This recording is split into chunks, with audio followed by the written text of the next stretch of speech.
अमित रोहि दास को संबर्धित कले मुख्यमंत्री।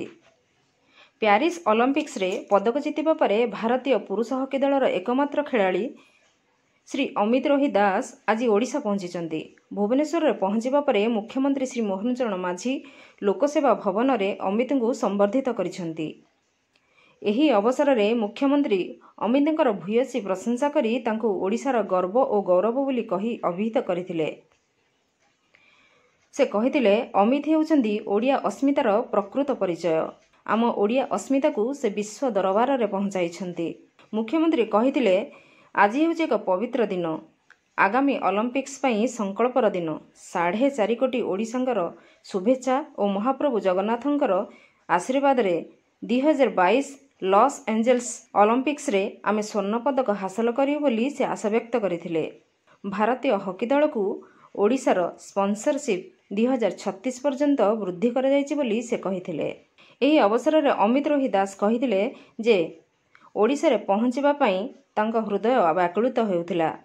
तेणु भुवनेश्वर में पहुंची एवं मान्यवर मुख्यमंत्री को भेटी से बहुत खुशी। 52 वर्ष पर आमे ओलंपिक्स रे लगातार पदक जीति रेकर्ड भांगीचु बोली से कहिथिले।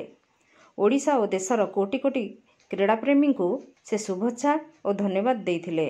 मुख्यमंत्री को से ओलंपिक्स जर्सी और मास्कट उपहार देइथिले। सेही जर्सी रे भारतीय दलर सबु खेलाड़ी मानकर दस्तखत रहिछि।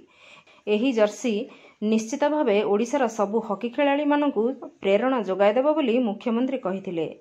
एही कार्यक्रम रे राजस्व और विपर्यय परिचालन मंत्री श्री सुरेश पुजारी, आईन मंत्री पृथ्वीराज हरिचंदन, गणशिक्षा मंत्री श्री नित्यानंद गंड, शिल्प दक्षता विकास और वैषयिक मंत्री श्री संपत चरण स्वाई, मुख्य सचेतक श्री सरोज कुमार प्रधान, विधायक श्री बाबू सिंह, आकाश दास, श्री प्रकाश चंद्र सेठी, श्री दुर्गा प्रसाद नायक, मुख्य शासन सचिव श्री मनोज आहूजा, मुख्यमंत्री को अतिरिक्त मुख्य शासन सचिव श्री निकुंज बिहारी धल, क्रीड़ा विभाग प्रमुख शासन सचिव श्री भास्कर ज्योति शर्मा और क्रीड़ा निर्देशक श्री सिद्धार्थ दास प्रमुख उपस्थित थिले। Bureau report